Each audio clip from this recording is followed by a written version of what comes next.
지금도 수많은 분들이 챙겨 드시는 광동 침향환. 시간을 돌릴 수는 없지만 활력을 채울 수는 있습니다. 수백 수천 년 침향나무가 자가치유를 위해 만들어내는 그 귀한 침향 추출 에센스를 더 게다가 명품 녹용까지 광동만의 황금폐하 26% 무려 26% 으라차차 광동 침향환 2천만 환 판매 기념 2+2 더블 감사제. 지금 2박스 구매 시 정품 2박스 2달분을 더. 여기에 특별 사은품 3의 기운을 그대로 광동 삼양삼 프리미엄 진액 30% 한 박스에 끝이 아닙니다. 광동 국자개발 프리미엄 침향 캔디 한 박스까지 모든 주문 고객 추가 증정. 광동 침향환의 힘, 저는 믿습니다. 광동 침향환.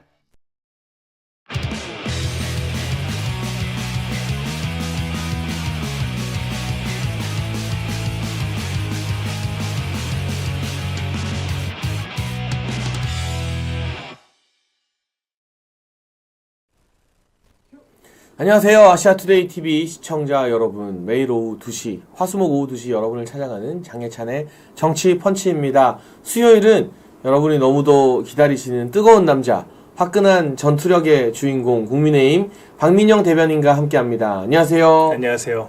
아니 대변인님 오늘따라 뭔가 좀 더 네. 조신해 보이고 좀 경건해졌습니다. 좀 차분해 보이고 제 기분 탓인가요? 뭐 이제 별것도 아닌 걸로 좀 과민하게 구시는 분들이 좀 있어가지고 예, 제가 그냥 말을 좀 아끼려고 생각을 하고 있습니다. 이게 워낙 국민의힘의 이제 대선 경선 체제가 시작되면서 네. 각 후보 캠프별로 좀 민감하게 반응하는 부분이 있는데 그렇죠. 이거는 박민영 대변인은 맞장구 치지 마세요. 저의 네네네. 개인 의견입니다.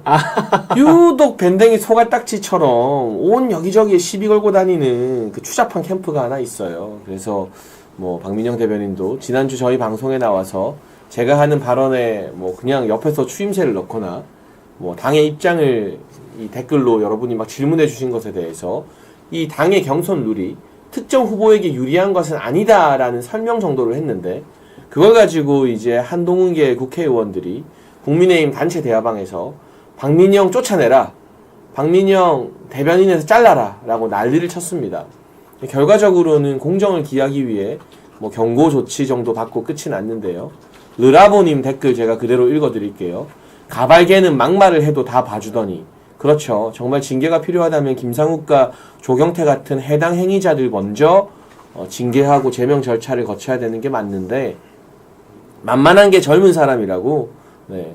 청년인 우리 박민영 대변인을 쫓아내라고 난리치는 그 국회의원들 누군지는 모르겠지만 뭐 또 그런 의견을 막 페이스북에 올리고 정작 앞에서는 찍소리도 못하는 네, 이런 사람들 정말 부끄럽다. 정말 국민의힘의 수준이 이 친한계라는 꼴뚜기들 때문에 진짜 어물점 망신 다 시키고 어쩌다 이렇게 이 지경이 되었는가. 네, 제가 개인 의견이지만 참 한심하다는 생각이 드는데 아무튼 오늘은 우리가 박민영 대변인을 지켜드리기 위해서 민감한 이야기는 제가 다 할 거고요. 제가 이야기하는 동안 우리 박민영 대변인이 그럼요, 그렇죠 이런 추임새를 오늘 넣지 않을 겁니다. 네, 추임새를 넣지 않아도 여러분 널리 이해해 주시기를 바랍니다.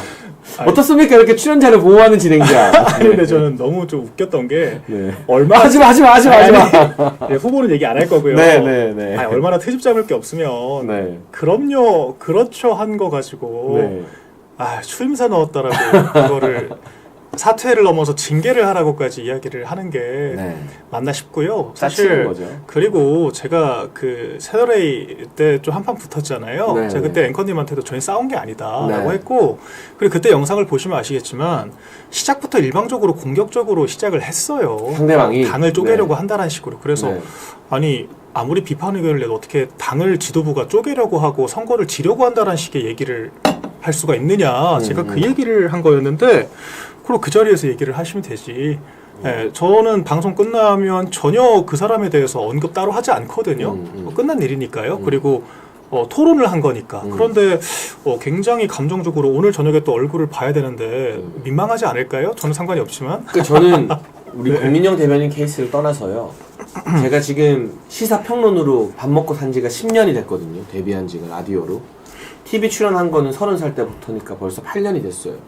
정말 많은 사람들이랑 저도 얼굴 붉히고 싸우고 토론하고 하지 않았겠습니까? 제가 심지어는 MBC 라디오 나가서 지금 국회의원 하는 신장식 의원이 진행자 할 때 전 진행자랑도 싸워봤어요. 아니 그런 식으로 말할 거면 이 앞에 오라고 막 소리 지르고 해가지고 기사 많이 나고 그랬어요. 최고위원 때.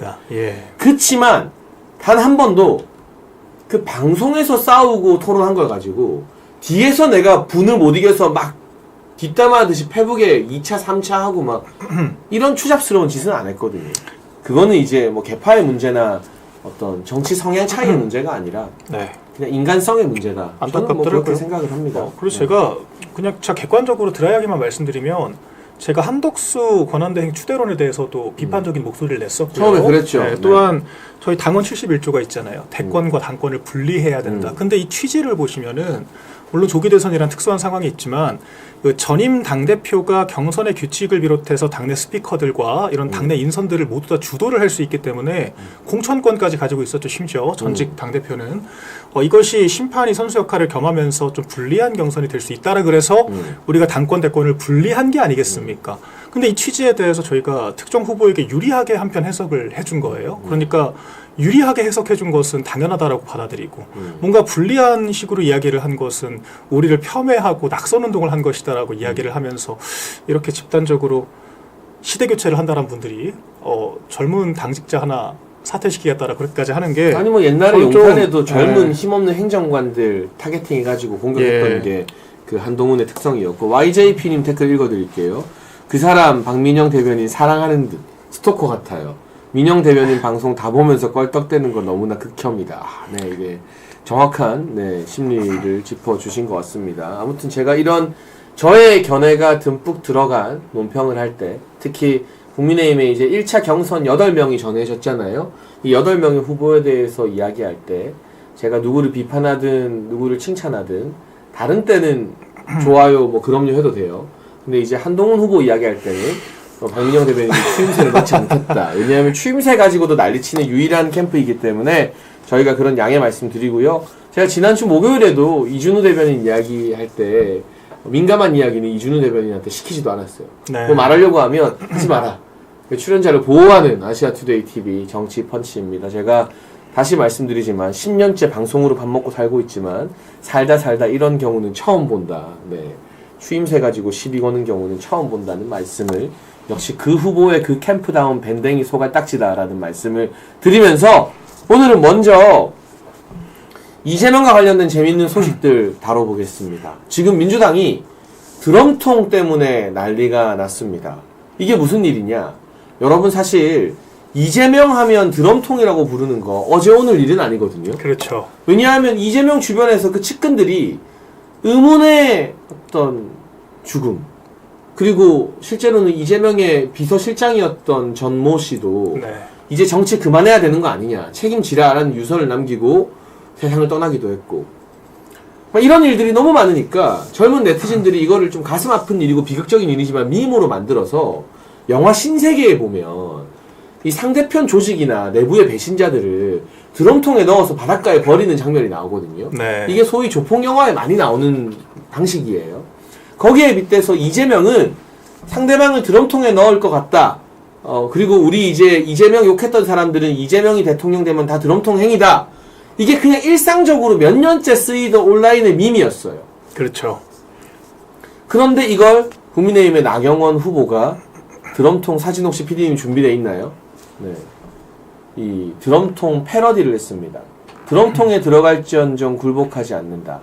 저거 물어보니까 뽀샵이 아니라 진짜 드럼통을 구해서 들어갔대요. 그래서 지금 저게 나경원 의원실에 그대로 있대요. 저 드럼통. 네. 이게 저것 때문에 민주당이 지금 난리가 나고 벌써 연 이틀째 화제가 되고 있는데 이 정도의 패러디나 이 정도의 어떤 은유적인 공격은 박민영 대변인 봤을 때 정치권에서 충분히 통행 가능한 수준 아니에요, 이거는? 저는 굉장히 트렌디하게 잘 소화했다라는 생각이 들었습니다. 이게 막 역풍을 예. 불러낼 막말이나 과격한 그런 패러디는 아니잖아요, 이게. 또 주어가 들어가 있지도 않죠. 네. 그러니까 굉장히 좀 조심스럽게 은유적으로 이야기를 했다라고도 볼 수 있는 것이고 이미 말씀하신 것처럼 지난 대선 그 전부터도 계속해서 이 드럼통 관련된 밈들은 온라인상에 파다하게 퍼져 계속 있었습니다. 있었죠. 그래서 사실 지금 나경원 의원 캠프 같은 경우에는 굉장히 젊은 참모들이 많이 지금 포진을 해 있는 상황이죠. 그렇더라고요. 그래서 아마 네. 그런 젊은 좀 그런 아이디어를 살려서 좀 좋은 기획을 했다라고 저는 생각을 했고요. 이게 민주당의 반응을 보면 저희가 이게 유효했는지 아닌지를 알 수가 있지 않습니까? 벌써부터 많은 민주당 관계자들, 뭐 추미애 의원부터 시작을 해서 사실상 발작을 하고 있잖아요. 그러니까 이게 굉장히 효과적인 전략이었다라고 볼 수 있는 것을 민주당이 입증을 해주고 있다라고 생각을 하고요. 나경원 의원 같은 경우는 이 외에도 그냥 메시지 워딩이나 그런 어떤 전략 구도를 짜는 것 자체가 굉장히 좀 세련됐다는 생각이 들었습니다. 사실 이건 제가 특정 후보를 비판하는 게 아닙니다. 어쨌거나 4강 안에 들어가야 되는 지금 상황이잖아요. 그렇죠. 그러니까 오세훈 네. 시장이 불출마한 그 빈자리를 누가 채울지가 지금 관건인데 나경원 의원 입장에서는 사실 자기보다 체급이 높은 후보 그중에서도 지난 전당대회 때도 패스트트랙 관련해서 좀 부침이 있었죠. 그래서 한동훈 후보를 좀 상대로 전선을 만드는 것이 각을 세우는 것이 유효하다라고 판단을 했을 것 같고 지금 그런 상황들이 적중을 하고 있죠. 그쪽에서 과민 반응을 해주면서 그래서 이런 상황들을 봤을 때 전반적으로 드럼통도 드럼통이고 캠페인 자체가 굉장히 직관적이고 세련돼 보인다. 이제 이런 생각이 들었습니다. 네, 지금 저 드럼통 때문에 네. 민주당에서 막 논평을 쏟아내고 그러니까요. 추미애는 논개는 강물에 몸 던졌다 뭐 말도 안 되는 이야기를 하고 있고 이재명은 이 드럼통 밈이 막 확산되니까 유시민과 방송하면서 뭐라고 했느냐 저는 한 번도 정치 보복을 해본 적이 없다 그렇게 얘기를 하더라고요. 이런 말도 안 되는 이야기를 하고 민주당에서는 공포심리 자극하지 마라 네. 난리를 치는데 박민영 대변인이 중요한 거 짚었어요. 저 드럼통 메시지에 이재명의 2자도 안 들어가요. 맞습니다. 그냥 드럼통에 들어갈지언정 굴복하지 않겠다고만 했어요. 근데 민주당과 이재명이 난리예요. 네. 이거는 자기들도 드럼통 하면 이재명이 떠오른다는 걸 스스로 자백하는 거 아니에요? 긁힌 거죠, 소위 속된 말로. 그래서 나경원 캠프 측에서 딱 같은 반응을 내놨습니다. 긁히신 거냐? 그래서 이렇게 과민 반응을 하냐?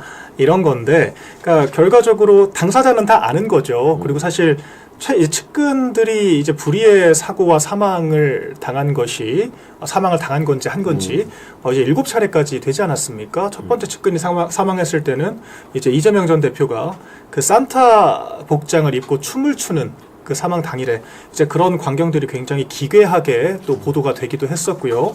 네, 그런 상황이기 때문에 좀 자동 연상이 되는 그런 지경까지 온 거죠. 이런 것들을 좀 악의적이고 의도적인 네거티브라고 볼 수가 없는 것이고 결과적으로 이게 다 어떤 근거가 있는 사실관계들에 입각해서 지금 여론이 만들어지고 있는 거다라고 생각을 하고요. 또한 이재명 전 대표의 발언도 사실 뭐 오늘 다르고 어제 다르다라고 하지만 지난 대선 때도 그런 말을 했었죠. 정치보복 관련해서 권력은 잔인하게 써야 되는 것이다 라고 하고 정치보복은 뒤에서 몰래 하는 것이다 라고도 했죠. 그래서 어제 그 유시민 씨와 했던 그런 발언들과도 배치되는 측면들이 있는 것이고 그러니까 결론적으로 말이 아니라 행동을 통해서 보여주는 것이다. 저는 그렇게 판단을 했습니다. 그래서 이 민주당이 이렇게 켜가지고 난리 치다 보니까 네. 어떤 이야기까지 하느냐 이재명의 드럼통은 1배에서 나온 이야기다. 네. 그러니까 나경원 의원이 1배 소스를 가지고 이야기를 한다라고 또 극음오리를 하는데 네. 이거에 대한 반박이 많아요. 예. 1배랑 전혀 상관없는 뭐 FN 코리아나 DC 인사이드, MLB 파크 등의 각종 온라인 커뮤니티에서 몇 년 전부터 이재명 드럼통 이야기를 많이 했고요. 맞습니다. 요즘은 어떤 밈이 유행이냐? 행복주택 들어간다. 네. 근데 그 행복주택이 다 드럼통인 거예요. 그런 패러디 그림들. 그게 인터넷에 엄청 많이 돌아다녀요. 그럼요. 야, 우리 행복주택 당첨됐어. 이재명 대통령님 덕분이야. 근데 그 행복주택이 다 드럼통인 거예요. 파란 색깔. 그러니까 이 네티즌들의 어떤 기바람이나 패러디를 예. 정치권이 따라갈 수가 없잖아요. 그 무지성 일베몰이는 딱 10년 전에 하던 거죠. 이제 와서는 사실 그렇게 트래픽이 높은 홈페이지 사이트도 아니게 되었고 사실 커뮤니티까지 갈 것도 없이 유튜브나 SNS 그리고 우리 메신저를 통해서도 굉장히 많이 다양한 형태로 공유가 되고 있습니다. 말씀해주신 그런 밈들 비롯해서 뭐 트위터만 가봐도 얼마나 많은 사람들이 이렇게 인용을 하고 있는지를 한번 보셔야 되는 것 같아요. 맞아요. 그래서 그러니까 이재명 전 대표와 민주당이 이런 것들을 소위 입틀막을 하기 위해서 처음에는 이제 그 민주파출소 파출소를 출범을 시켰죠. 그래서 뭐 어떤 실적이 있는지 모르겠지만 이번에는 사전 검열을 하기 위해서 또 이제 민주 소방서를 만들겠다. 그렇다면서요. 지금 그러고 있습니다. 아니 파출소로 그 욕을 먹고 민주 소방서를 또 만든다는 건 도대체 어떤 생각인 걸까요? 그러니까 더 문제인 거죠. 오히려 파출소는 사후적으로 이제 발견이 되면 적발도 아니죠. 뭐 수사기관이 아니기 때문에 그걸 이제 신고를 하면 처리를 하겠다라는 건데 이제 민주 소방서는 좀 선제적으로 규제를 하겠다는 뉘앙스예요. 그러니까 입틀막을 하겠다는 뉘앙스이기 때문에 더 큰 문제가 되고요. 저희 미디어특위에서 좀 대응을 준비를 하고 있습니다. 이와 별개로 그러니까 자신에 대한 이런 부정적인 그런 프레임들을 다 이런 식으로 좀 과민 반응을 하다 보면 오히려 코끼리를 생각하지 말라라고 하죠. 오히려 더 증폭되는 경향들이 있는 것이고 오히려 나 의원도 굉장히 호재라고 생각을 하셨을 것 같아요. 이렇게까지 이 사진 한 장의 파급력이 민주당 전체를 뒤흔들 정도로 그러니까 이재명 당사자가 좀 부랴부랴 해명을 할 정도로 엄청난 민주당의 자극이 되었구나. 이제 이런 측면에서는 충분히 성공한 캠페인 전략이라고 볼 수가 있겠죠. 근데 제가 아쉬운 건 이 이재명이 위험한 사람입니다. 이재명이 과격한 사람입니다. 정치 보복할 겁니다. 100마디 말하는 것보다 네. 이 드럼통 사진 한 장이 지금 전국적으로 파급력이 어마어마하잖아요. 맞습니다. 이틀째 난리가 나고. 네. 근데 이런 거를 왜 국민의힘에서는 그동안 잘 안 했을까? 잘 못했을까? 사실 요런 거 만드는 전문가가 또 박민영 대변인이잖아요. 아이디어가 넘치는데 옛날에 우리 대선할 때 많이 했잖아요. 이런 맞습니다. 거. 근데 박민영 대변인이 당에 들어가서 느껴봤을 때 이런 아이디어나 이런 걸 제시하면 네. 좀 기존의 어떤 국민의힘의 정치인들은 잘 안 받아들이는 분위기가 있긴 하나요? 네, 일단 좀 더 솔직하게 말씀드리면 제가 사실 대선 캠페인 당시에는 청년보좌역이었잖아요. 그렇죠. 정책본부에 네. 있었기 때문에 그때는 제가 조금 더 실무 중심적으로 역할을 했었죠. 그래서 이제 59초 쇼츠 때 공약도 다 좀 어레인지를 했었고 그때 AI 윤석열이나 그 위키윤 같은 그런 실무 중심으로 했었다라고 하면 사실 제가 이번에 당에 돌아와서는 좀 스피커 중심으로 역할을 하다 보니까 좀 많이 아이디어를 말씀 못 드린 것도 사실입니다. 그러니까 뭐 이를테면은 정책 같은 것들도 솔직히 아쉬운 부분들이 많았죠. 조금 더 다듬었으면 좋았겠다라고 하는 그런 지점들이 많았지만 우리 또 당이라는 것은 말한 사람이 책임을 져야 되는데 그렇죠. 제가 사실 한 2달 동안은 거의 잠잘 시간도 없이 그러니까 논평 쓰고 방송 나가고 기자 만나고 하니까 훅 가버렸습니다. 그래서 지금부터 그런 역할이 주요할 것 같아요. 사실 제가 그 경선 직후부터, 그러니까 경선 진행에서도 제가 좀 역할을 원래 하려고 했는데, 그 뭐 특정 캠프가 반발을 하는 바람에 예, 제가 안 하겠다라고 말씀을 드렸습니다. 예, 경선 때 저는 역할을 하지 않을 것이고 그리고 예, 본선 때 가서는 이제 뭔가 아이디어를 내거나 그렇죠. 네. 원래 제가 선대본 때 했던 그런 역할들을 할 수 있겠죠. 그래서 그때 조금 더 수용성을 높이는 과정이 필요할 것으로 보이고요. 그러니까 윤석열 전 대통령은 그런 것들을 정말 전폭적으로 받아주는 후보였습니다. 그때 우리 장해찬 전 최고께서 그 청년보좌 간담회 자리를 만들어 주셨잖아요. 되게 열려있는 분이었어요, 정말. 그때 저희가 네. 정말 날선 이야기들을 많이 맞아요. 했어요. 사실은 무례한 이야기도 많이 있었죠. 그럼요. 그때. 그때 정말 후보 교체 얘기까지 나왔잖아요. 맞아요. 오죽하면. 근데 네. 그런 상황까지 갔었는데 그런 것들을 뭔가 모욕적으로 받아들이시는 것이 아니라 오히려 청년들이 그럼 지금부터 다 해라. 근데 저도 좀 놀랐던 것이 그 말이 정말 리터럴리 다 하란 뜻이더라고요. 그래서 그때부터 결제 없이 저희가 일을 하기 시작하면서 맞아요. 조금 더 빠르게 그 캠프 분위기가 달라질 수가 있었죠. 맞아요. 그래서 사실 저는 당 지도부도 지도부인데 저희 당의 후보가 될 사람이 그런 포용력과 아량 그리고 젊은 사람들에게 그 맡기고 소위 이제 든든한 버팀목 역할을 할 수 있는 그런 좀 어른다운 후보가 되어야 한다는 생각이 듭니다. 그러니까 사실 정치에 오래 머물다 보면은 생각이 굳어지는 경향이 있을 수밖에 없거든요. 오히려 좀 그 리스크를 짊어지지 않으려고 하고 그래서 젊은 사람들 당연히 하다 보면 실수도 하죠. 그런데 그 실수를 감내할 정도로 더 많은 퍼포먼스를 하기 때문에 그런 것들을 감내할 가치가 있는 거거든요. 그래서 그걸 했기 때문에 선거를 이긴 것인데 만약에 젊은 사람들 괜히 기용했다가 사고치고 책임 안 지고 하면 어떡하냐 이런 보수적으로 사고를 하기 시작하면 또 일이 안 됩니다. 그럼요. 그래서 네. 저는 좋은 어른들의 역할은 든든한 버팀목이 돼서 뭐든 할 수 있게 공간을 열어주고 그래서 그렇게 만들어낸 퍼포먼스에 대해서 격려를 해주고 인정해주는 이런 게 좀 필요하다라고 봐요. 그래서 그게 만약에 된다라 그러면 사실 저뿐만 아니라 정말 유수한 인재들이 다들 있지 않습니까? 지금 능력이 있지만 기용되지 못하는 많은 청년 인재들이 있어요. 그런 분들이 충분히 역할을 할 수 있을 거라고 생각을 하고요. 저희가 또다시 대역전극을 쓸 수도 있다라고 저는 보고 있습니다. 그러니까 이게 지금 당내 경선으로 보면 네. 나경원 의원의 출마 선언이 늦었고 네. 좀 돌풍을 일으켜야 되는 입장이다 보니까 청년들의 의견을 적극 수용해서 저 드럼통 짤이라는 명짤이 나와서 이재명의 위험성, 과격성 이런 것들을 전국에 알리는 히트 상품이 하나 나오는 거죠. 네. 근데 이게 국민의힘과 보수 진영으로 시각을 돌려도 저는 똑같은 것 같아요. 네. 지금 여러분 냉정하게 말해서 국민의힘과 보수 진영이 되게 어려운 싸움을 해야 되잖아요. 맞습니다. 저들은 이재명으로 사실상 대동단결되어 있고 윤석열 대통령에게 대선을 칠 때부터 지금까지 이 순간을 준비해왔던 팀이에요. 네. 그래서 다큐멘터리 같은 거 보면 되게 잘 만들었어요. 그렇죠. 그거 돈 많이 쓴 거고 전문가가 제대로 붙었어요. 네. 이재명의 위험한 이미지를 죽이려고. 그리고 생방송을 안 한대잖아요, 이재명이 지금. 맞습니다. 경선 때 언론 인터뷰를 안 한대요.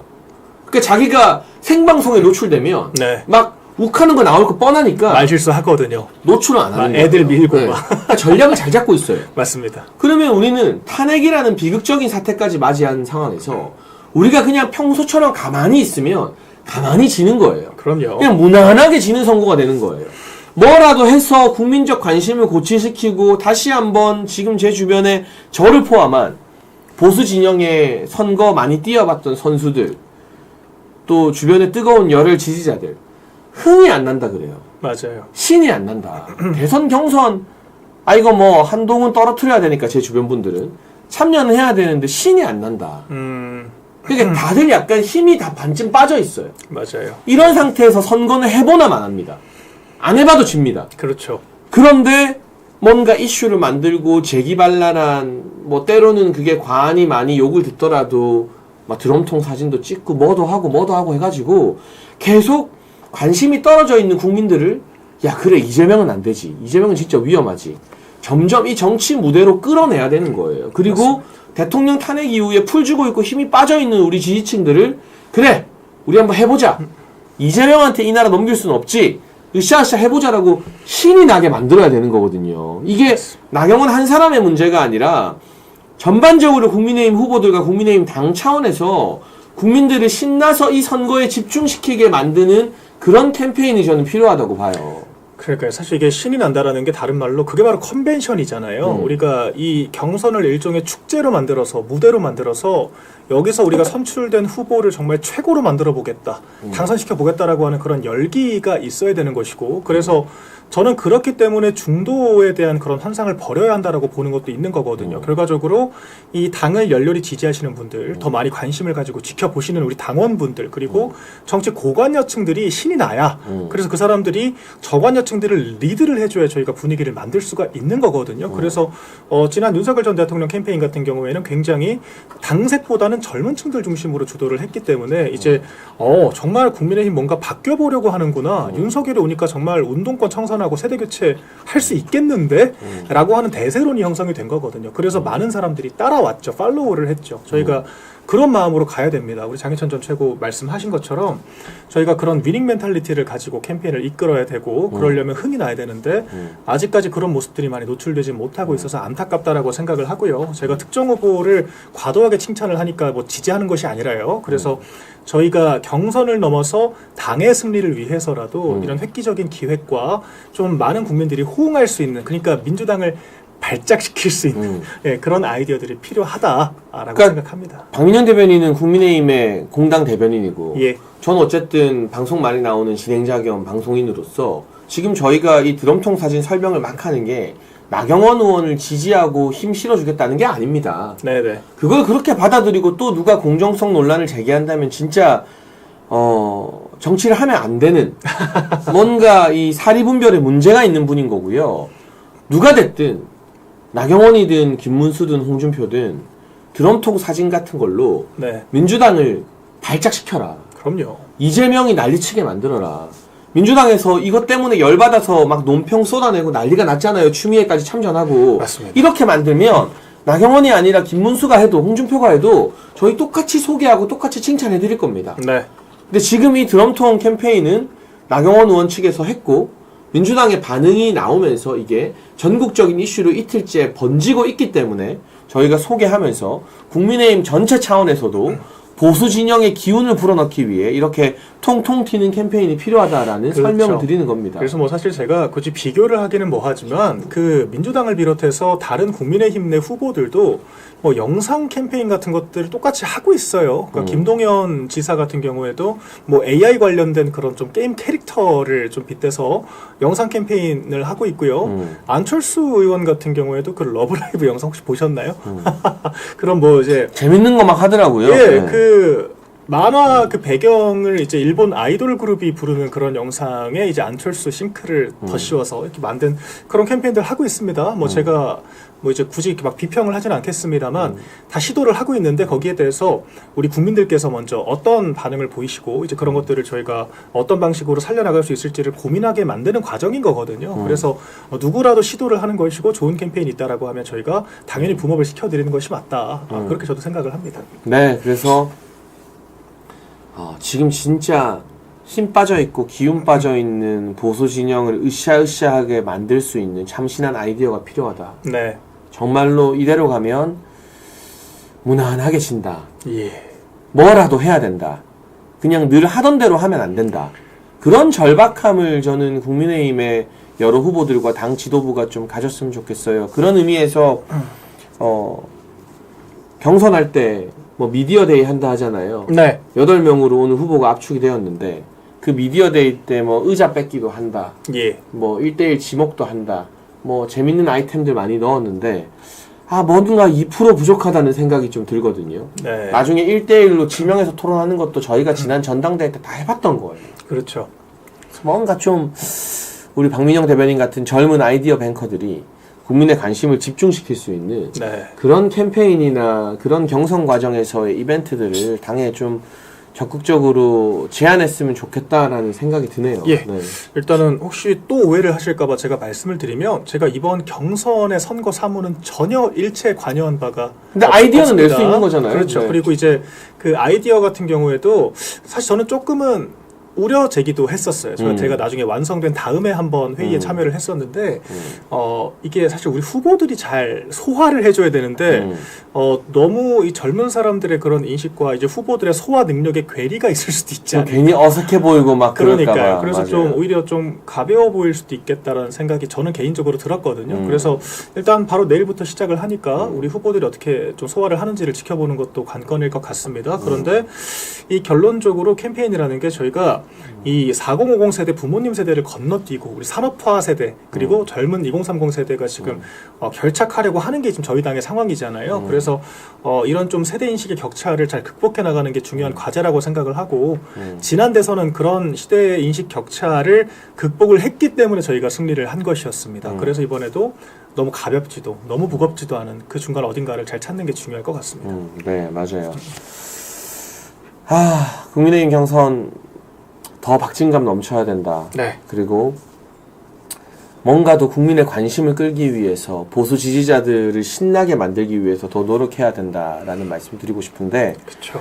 일단 이재명 이야기 조금만 더 하고 국민의힘 경선 관련된 여러 이야기를 한번 또 다시 나눠보도록 하겠습니다. 이재명이요.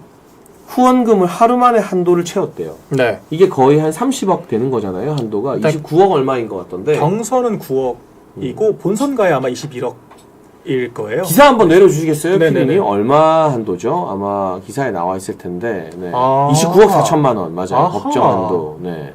야, 29억 4천만 원을 하루 만에 윤석열 전 대통령은 1시간 만에 채웠었죠. 그때 뭐 엄청 빨리 1시간인가 3시간인가 만에 채우긴 했어요. 그렇죠. 근데 후원에는 6만 3천 명이 참여했고 이 중 99%가 10만 원 미만인 소액 후원이다. 이거는 무슨 뜻이냐? 개딸들의 조직력이 있다. 우리가 인정할 건 인정해야 된다. 그렇죠. 그래서 우리가 결코 지금 쉬운 싸움하는 게 아니다. 맞습니다. 라는 게 드러났어요. 아마 이런 후원금 채우는 것도 뉴스가 되기 때문에 네. 이런 것들을 이제 각 캠프에서는 얼마 만에 채웠다 이런 걸 빨리빨리 막 알리고 맞아요. 보도자료를 막 내게 되거든요. 근데 이재명 전 대표가 사실 지난 경선에서는 이낙연 전 총리보다 더 늦게 후원금이 모였었습니다. 맞아요. 지난번에서는 그래서 사실은 깨질 뻔했죠. 맞아요. 네. 그래서 지금 법적으로 의혹을 받고 있는 것이 그래서 그 후원금 채우기 위해서 이 쪼개기 후원을 유도를 한 것이 아니냐. 그래서 불법적으로 선거 자금을 후원을 받은 것이 아니냐. 이제 이런 의혹이 지금 있어서 재판을 받고 있는 거지 않습니까? 그러니까 그럴 정도로 이 후원금이 얼마나 빠르게 모이느냐가 좀 중요한 바로미터가 될 수 있다라는 건데 지금 어쨌거나 20대 대선보다는 훨씬 좋은 환경에서 선거 출마를 했다라고 저희가 볼 수 있겠죠. 그래서 지금 가장 유력한 상황인 게 맞고요. 그래서 저희가 이재명이라는 사람 근데 대통령 만들 수는 없지 않겠습니까? 저희 당 입장에서는 저는 5년만 할 것 같지도 않아요. 그러니까 개헌을 거부하는 것은 당연하고 지금도 얼마나 이 법적으로 문제가 없다라고 하면서 꼼수를 동원하고 있습니까? 그러니까 192석 가지고 뭐든 할 수 있는 위치에 있거든요. 그래서 정말 경각심을 가지고 저희가 상대를 해야 되는 상황이라고 봐야겠죠. 예. 이야, 이게 참 깝깝합니다, 여러분. 그러니까요. 개딸들이 10만 원 이하 소액 후원을 어쨌든 동원해서 1시간 하루 만에 29억을 채워줬다는 거는 네.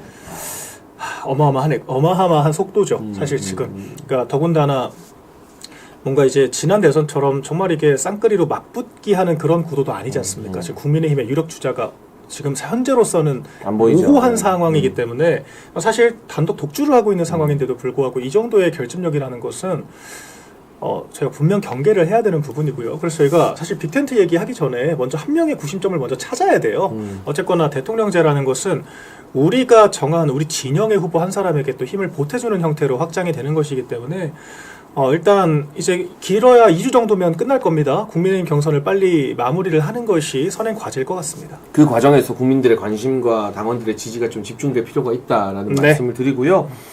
그런데 민주당에서는 아까 지난 경선 이야기해 주셨는데 원래 민주당의 전통적 대선 경선 방식은 국민 참여 경선입니다. 맞습니다. 민주당 당원이 아니더라도 우리가 민주당 경선에 참여하겠다고 미리 인적사항 기입하고 신청하면 네. 누구나 다 투표가 가능해요. 맞죠. 지역별로.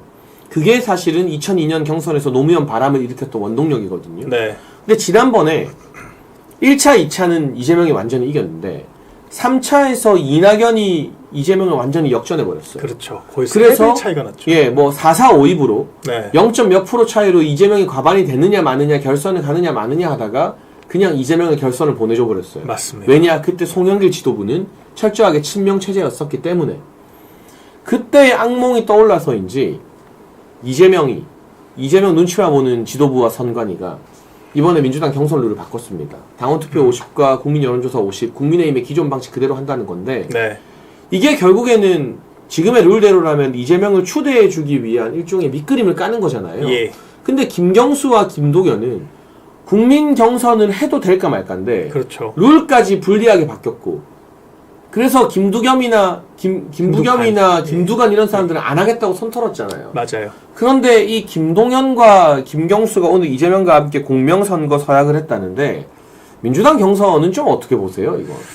저는 사실 이런 생각이 들더라고요. 이번에도 역시 51대 49 싸움이 될 것 같다. 근데 그 두 가지 근거가 있는데 방금 말씀하신 게 이제 후자인데 첫 번째로 지금 보통 이길 선거라고 생각을 하면 네. 방심을 하게 되거든요. 네. 우리가 어떻게 나눌지를 먼저 생각을 하게 됩니다. 그래서 보통 저희가 대선 때 되면 어떻게든 이겨보려고 막 조직도 늘리고 세력화를 하고 이런 식으로 좀 확장을 하잖아요. 그런데 아이러니하게도 지금 민주당은 오히려 더 긴축을 하고 있다. 그러니까 더 내 집단으로 모여들고 있다라는 거죠. 왜 그러냐? 입을 덜어야 되니까. 어차피 이길 선거인데 입 덜어야 내게 많이 돌아오지. 이런 마인드를 가지고 지금 캠프를 비롯해서 좀 당직 인선들이 이루어지고 있는 걸로 저는 파악을 하고 있습니다. 이런 것들이 이미 저쪽은 다 이겼다라고 생각을 하고 방심하고 있구나. 그리고 또 하나가 방금 말씀하신 경선인데요.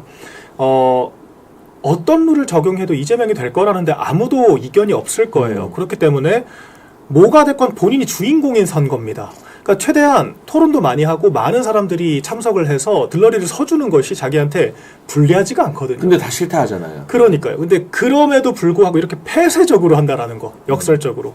그러니까 겁을 내고 있다라는 거죠. 그러니까 오히려 이 경선 과정이 나를 스크래치 낼 수도 있다라고 지금 응축되어 있고 약간 위축되어 있는 상황인 지난번 거죠. 경선 때 이낙연한테 대장동으로 한 방 맞고 했던 맞습니다. 게 되게 트라우마인가 봐요. 그렇죠?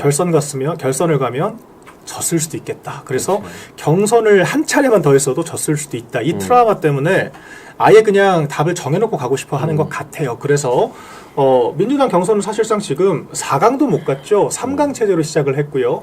사실상 이재명 개인에 대한 찬반 투표를 한다라고 봐도 과언이 아닐 저게 정도입니다. 뭐 이재명 예. 지지도가 90%가 나오냐 80%가 나오냐의 싸움인 거잖아요. 그렇죠. 사실은. 네. 아니, 이거 5대5만 문제가 아니라 지금 이재명이 임명했던 대변인단들, 이재명이 만든 당원당규, 이재명이 임명했던 당직 인선과 선관위까지 자기가 다 정조를 그대로 하고 있으면서. 왔겠죠. 맞아요. 그러니까 네. 심판 역할 하다가 지금 선수로 나오겠다라는 건데 이게 좀 가당키나 하냐라는 거죠. 그래서 저희가 당권 대권 분리를 하는 거지 않습니까? 그래서 이재명 대표 쪽을 보면 민주당이 얼마나 지금 이 상황을 낙관하고 있고 방심하고 있다라는 건지를 한편 볼 수 있는 전 근거라고 보고요.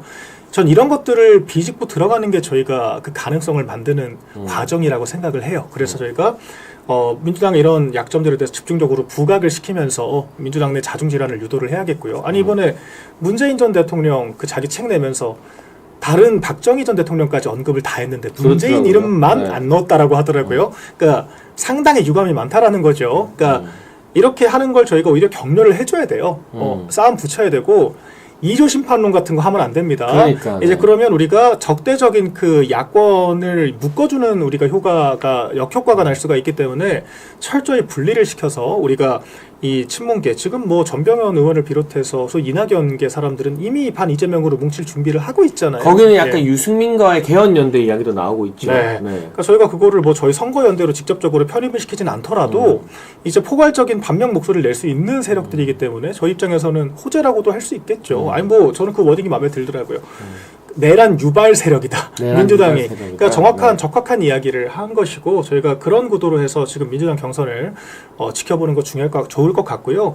토론 2번밖에 안 한다고 하더라고요. 민주당 경선에서는. 그러니까 하나만한 그냥 요식행위로 이재명을 그렇죠. 추대하겠다라는 게 지금 민주당의 노골적인 의도 아니겠습니까? 그렇죠. 이거 그러니까 보면. 지금 뭐 네. 뉴스도 당분간은 그냥 이재명이란 사람이 뭘 하느냐만 보도를 하지 경선 그 자체는 관심이 없을 것으로 보이고 그 반대로 저희는 이제 그 빈틈을 파고들어서 저희 경선이 흥행될 수 있게 잘 메이크업을 해야 될 것 같습니다. 그러면 요 이야기 한번 해보겠습니다. 지금 네. 민주당에서 떨어져 나온 새로운 미래, 새로운 민주당 이낙연이 버티고 있죠. 예. 그리고 유승민은 국민의힘 경선 룰이 불리하다면서 무소속 출마나 제3지대 연대 등을 시사하고 있습니다. 네. 그리고 개혁신당의 이준석 의원도 생각보다 지지율이 잘 나오고 있어요. 예. 저는 뭐 일찍부터 전망을 했습니다. 왜냐하면 그 개인의 문제가 아니라 이재명 싫어하는 사람, 국민의힘 싫어하는 사람, 이 제3지대에 대한 선호도는 꾸준히 있었기 때문에 그럼요. 완주 의사만 밝히면 누가 됐든 제3지대 후보가 표를 10% 이상 받아갈 가능성은 늘 한국 정치에서 열려 있는 거거든요. 맞습니다. 그거를 전망하지 못하면 그게 이제 평론할 자격이 없는 사람인 거죠. 근데 어쨌든 이준석 의원 이야기는 좀 이따 하더라도 이 이낙연, 유승민의 개헌연대 그리고 이 사람들이 이낙연이든 유승민이든 둘 중에 하나를 내세워서 제3지대 개혁신당과 또 추가 단일화를 해가지고 네. 제3의 후보로 몸집을 키울 가능성 어느 정도 된다고 보십니까?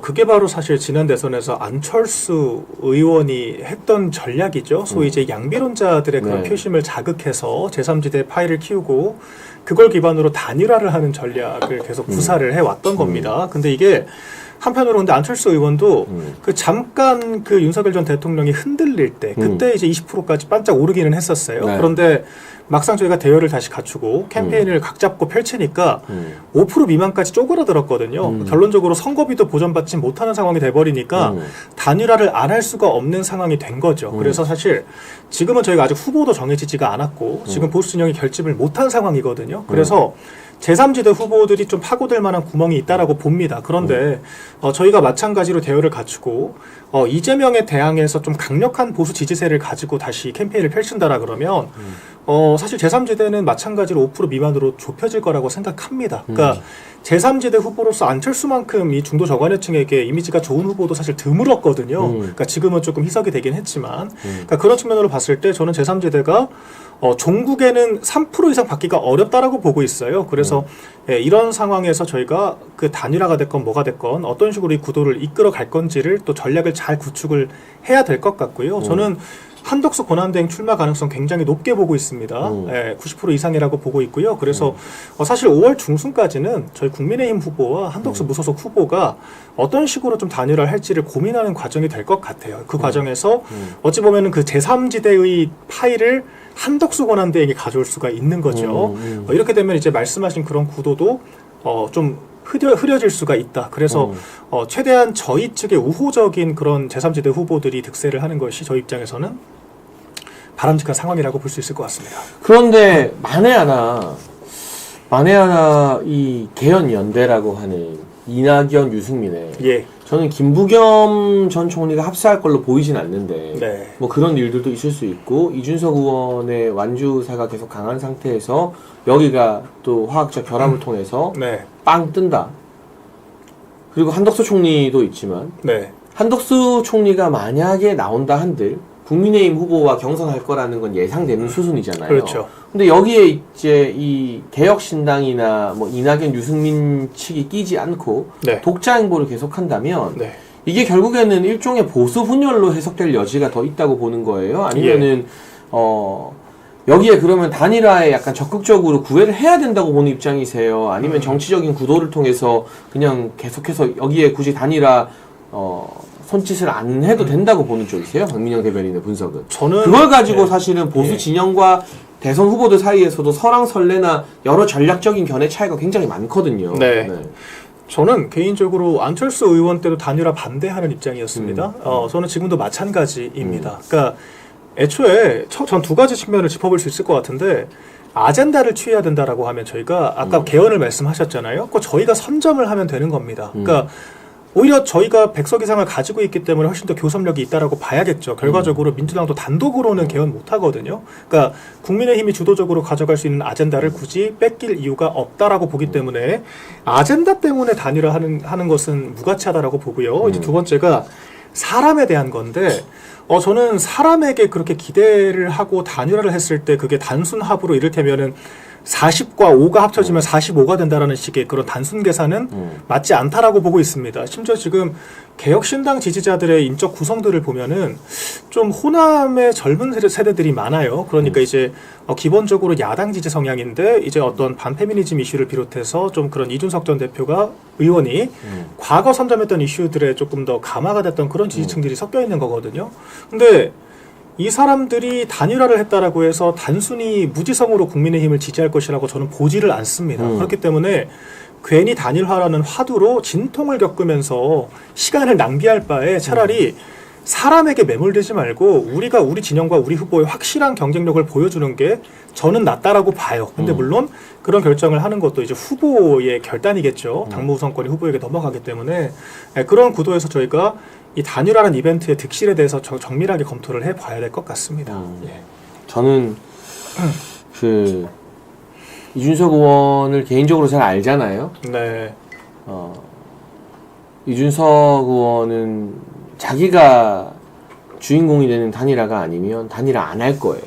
저도 그렇게 생각합니다. 그러니까 혹시라도 이준석 의원이 단일화를 통해서 힘을 보태줘서 중도보수 단일 후보를 만들어주지 않을까라는 건 헛된 기대예요. 그러니까요. 그러니까 그걸 가지고 계속 어프로치를 하고 접근을 하면 우리의 주도권을 뺏기게 되는 거예요. 네. 그래서 아예 그 기대를 접고 다만 양자 구도가 가속화되면 제3후보의 지형이 쪼그라들죠. 맞습니다. 근데 양자 후보가 제대로 서지 못하면 제3후보의 지형은 늘어나는 거예요. 네. 이거는 인물도 중요하지만 구도가 훨씬 더 중요해요. 그럼요. 그래서 최종 후보가 나오면 얼마나 선명하게 이재명과의 양자 구도를 형성하느냐. 그리고 만에 하나 제가 무리한 한덕수 추대로는 비판했지만 한덕수라는 인물에 대해서는 저는 늘 인정하고 존경하거든요. 훌륭하신 분이죠. 만에 하나 한덕수 권한대행이 나온다면 국민의 관심을 국힘 후보 대 한덕수의 단일화로 묶어서 이 단일화가 이제 메인 단일화가 되는 것처럼 보이게 만들어야 되는 거죠. 그렇죠. 그것도 하나의 기법으로 고려를 해야 되는 거고 또 한 가지 조중동이나 많은 전문가들 언론에서는 이준석 의원이 보수표를 더 많이 가져갈 것이다. 그래서 이준석과의 단일화가 보수 승리의 하나의 키라고 분석을 하는데 지난번 동탄 선거를 보면 22대는 이준석 의원이 당선됐잖아요. 맞습니다. 21대는 민주당이랑 국민의힘 후보 2명밖에 안 나왔어요. 뭐 허경영 쪽 후보 나왔는데 그 의미가 없고. 그렇죠. 21대 대비 22대에서 민주당은 표가 득표율이 마이너스 24%가 됐어요. 네. 국민의힘은 마이너스 17%가 됐어요. 예. 이게 무슨 말이냐? 통탄에서 이준석 의원이 원래 국힘 받던 표보다 민주당 표 더 많이 가져간 거예요. 그렇죠. 그러니까 이번 선거에서도 이준석 의원의 완주가 과연 보수한테 더 마이너스일까? 네. 저는 줄기차게 몇 달 전부터 이야기했지만 민주당한테 더 마이너스일 수 있다. 저도 그렇게 생각합니다. 왜냐하면 지금 사실 우리가 인정하기 싫어도 탄핵 정국에서 또 하필 헌재가 8대 0이라는 말도 안 되는 판결을 내리면서 정권 교체를 해야 된다는 여론 응답이 항상 높게 나와요. 네. 근데 그 중에 정권 교체는 해야겠는데 이재명은 싫다는 사람들이 분명히 꽤 많이 있어요. 그럼요. 그런데 이 사람들이 선택지가 민주당 이재명 대 국힘이면 이 특히 040, 050 성향의 사람들은 그냥 세뇌가 돼서 죽어도 국민의힘은 안 찍겠다는 사람들이에요. 맞아요. 그러면 이 사람들이 이재명은 싫어도 국힘이 더 싫어서 이재명한테 표를 몰아줄 가능성이 있어요. 그렇죠. 근데 제3의 선택지가 있으면 더군다나 국힘과는 컬러가 다른 야당으로서의 이준석이나 뭐 이낙연, 유승민 합 그 셋 중에 누가 되는 간에 있으면 정권 교체는 해야 되는데 이재명은 싫은 사람들이 저는 거기로 많이 빠져나갈 수 있다고 봐요. 네. 그러면 일정 부분 보수표나 젊은 표도 여기로 가겠지만 동탄에서 민주당이 마이너스 24, 국힘이 마이너스 17 된 것처럼 그럼 7%가 더 민주당 손해였다는 뜻이잖아요. 맞아요. 사실은 표 계산해보면 민주당한테 갈 표, 이재명한테 갈 표가 더 많이 빠져나갈 수도 있어요. 그렇죠. 그래서 이런 것까지도 저는 아주 정밀하게 검토하고 계산했을 때 이준석 의원의 완주가 3자 구도로 가는 게 네. 국민의힘에게 꼭 불리한 것만은 아니다. 그럼요. 민주당에게 더 불리하고 아픈 결과가 나올 수 있다. 그러니까 단일화가 꼭 필요하다라고 하더라도 굳이 단일화를 언급할 이유가 없습니다. 그리고 우리가 네. 먼저 언급하고 쩔쩔매는 순간 완전히 이제 목줄 의리 차인 되는 거죠. 네, 의리 되는 네. 거거든요. 그러니까 네. 마치 그 기자들이 계속 물어볼 거 아닙니까? 이준석 의원한테 단일화 협상할 생각이 있느냐 그 자체가 트래픽을 제공을 하는 거거든요. 그리고 또 저희가 아쉽다라는 인상을 줄 수가 있죠. 그러니까 우리가 지난 안철수 의원과의 단일화 때도 안철수 의원 지지율 높을 때 저희가 단일화 얘기를 계속했거든요. 오히려 띄워주는 효과만 났습니다. 역설적으로 단일화 얘기하지 않고 자강을 통해서 젊은 세대를 중심으로 똘똘 뭉쳤을 때 저희가 압도적인 지지세를 가지고 지지율이 쪼그라든 안철수 의원을 상대로 훨씬 더 유리한 고지에서 교섭을 할 수 있었던 거거든요. 그래서 우리가 단일화를 저는 반대하지만 하든 안 하든 굳이 그것을 선제적으로 입에 올리고 아쉬운 이야기를 하는 것은 하수다. 저는 그렇게 생각을 하고요. 우리가 먼저 잘하는 게 맞는 거죠. 그리고 선거는 제가 보기에 변수가 무궁무진합니다. 실제로 이런 사례가 있더라고요. 그 이재명 전 대표가 전당대회 나갔을 때 77% 압도적인 지지를 엄청나게 자랑을 했지 않습니까? 그렇죠. 그런데 네. 그 실상을 보면 투표율이 정말 처참했습니다. 맞았죠. 그러니까 네. 특히 호남 지역은 민주당 권리당원들 중에서 투표 참여한 비율이 20%밖에 안 됐어요. 그러니까 20% 중에 77%만 이재명을 찬성을 하고 찍은 거죠. 결론적으로 전체 권리당원 대비 15% 수준밖에 안 된다라는 거예요. 그래서 이게 지금 여론조사상 지지율만 중요한 것이 아니라 얼마나 많은 사람들을 투표장으로 끄집어낼 수 있는가가 전 중요하다라고 보고요.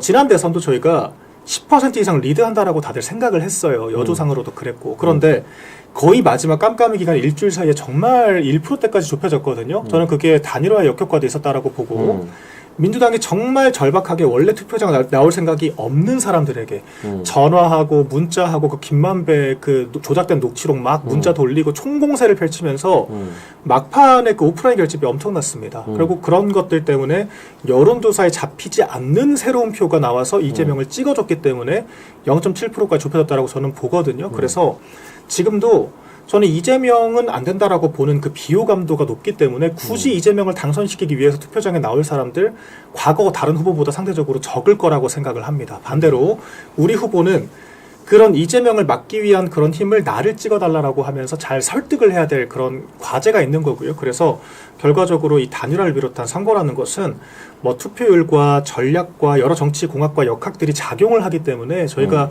굳이 저자세로 아쉬운 소리 하면서 캠페인 펼칠 이유가 없고 오히려 그렇게 할수록 결과도 나빠진다라고 저는 생각을 합니다. 네, 그래서 지금 뜨거운 화두인 단일화에 대한 저와 박민영 대변인의 생각을 오늘 저희가 뭐 따로 말을 맞추지 않고 그냥 나눠봤는데 네, 즉석 상당 질문이었어요. 부분 또 일치하는 부분이 있는 것 같아요. 그래서 저 개인적으로는 우리 아시아투데이 TV 시청자분들도 그렇고 보수 진영에서 전통 지지자나 당원 중에 이준석 의원을 싫어하는 사람도 많죠. 예. 근데 여러분 다시 말씀드리지만 제가 총선 공천 패배 원인이라고 이제 제 공천 취소의 원인이라고 할 수 있는 제 10년 전 페이스북 캡처나 이준석 의원 지지자들이 발굴해가지고 네. 뭐 터트린 거잖아요. 그러니까 예. 제 개인 감정이 좋을 수가 없죠. 다만 정치는 감정으로 하는 게 아니잖아요. 제가 한동훈을 엄청 비판하는 것도 개인 감정 이전에 보수의 암적인 존재이기 때문에 저는 비판하는 거고 동의하지 마세요. 추임새 넣지 마세요. 네.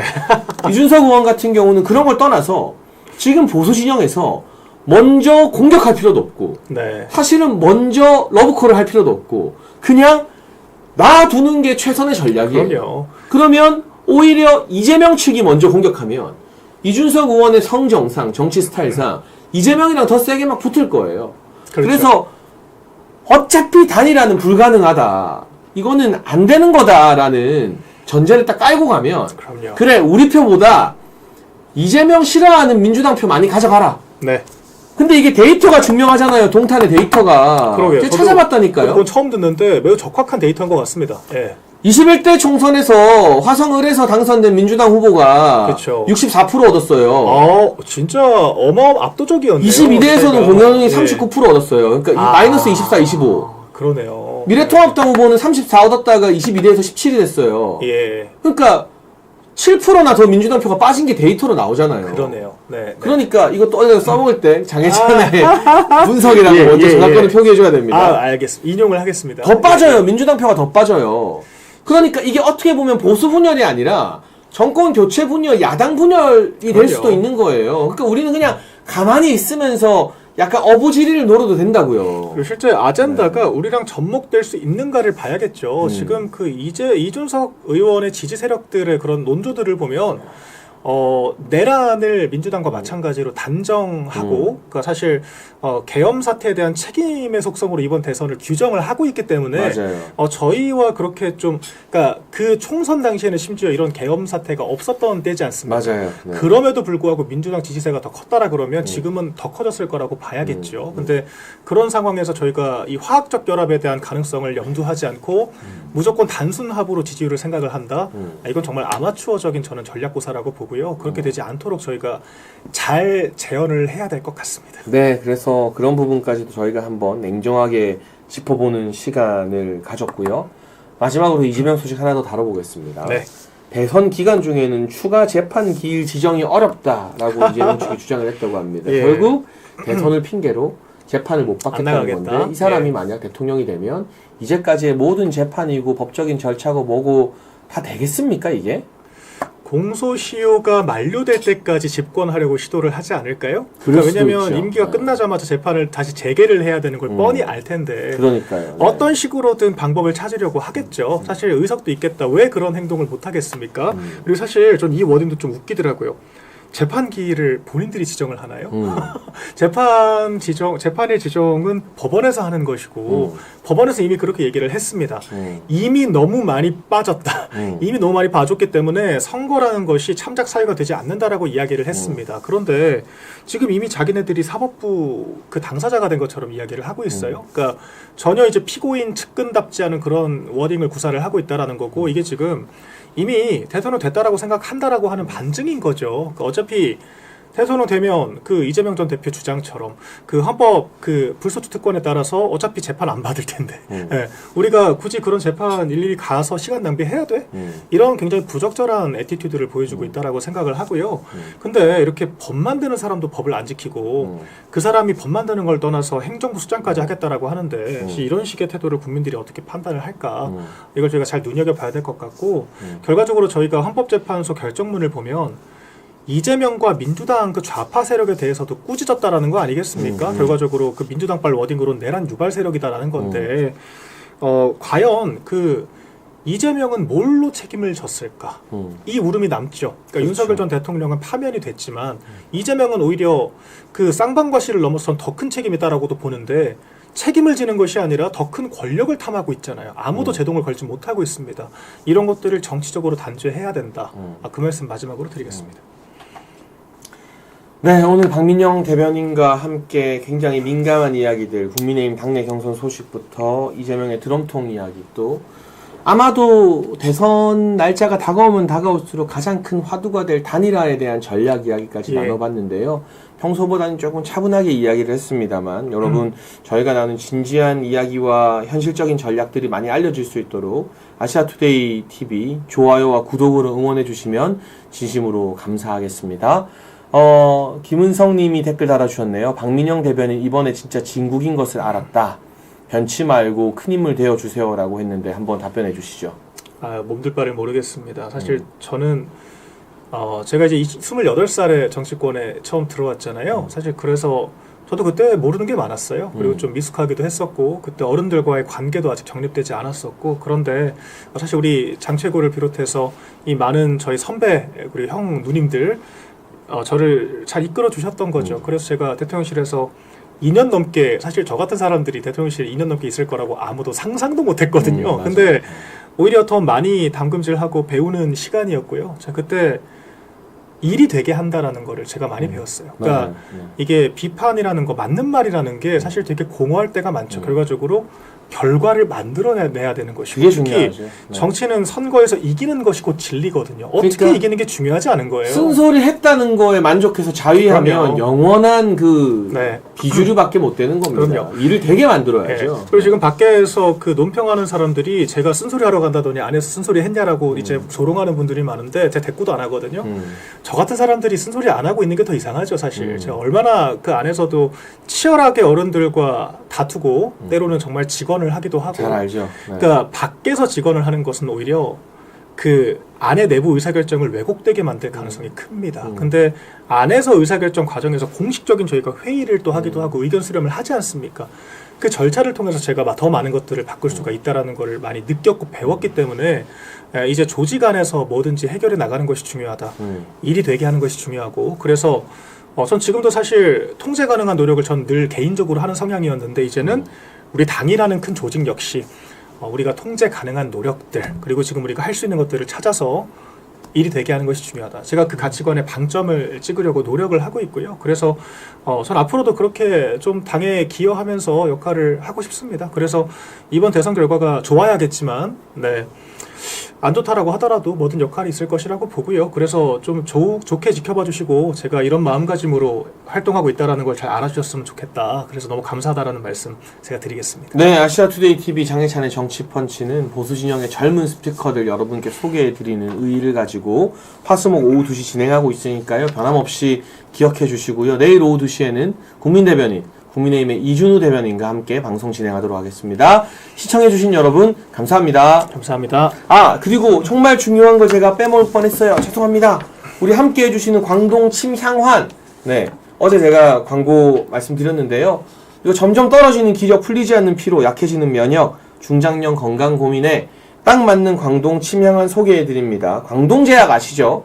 여러분 다 아는 광동제약에서 침향과 최상금, 녹용 등을 황금 배합해서 직접 생산한다고 합니다. 우리 아투TV 시청자분들만을 위한 2+2 혜택 2박스 60판 구매하시면 60판을 더 드리고요. 광동 산양산 프리미엄 진액과 광동 침향 캔디까지 추가로 증정을 드린다고 하니까요. 벌써 누적 판매 1000억을 돌파한 이 효과 만점 배우 김영철이 추천하는 광동 침향환 1833-4544로 전화 걸어주시고요. 함께 건강 지키면서 대선 승리를 만들어 가시죠. 오늘 함께 해주신 여러분 그리고 광동 침향환 진심으로 감사드립니다. 감사합니다.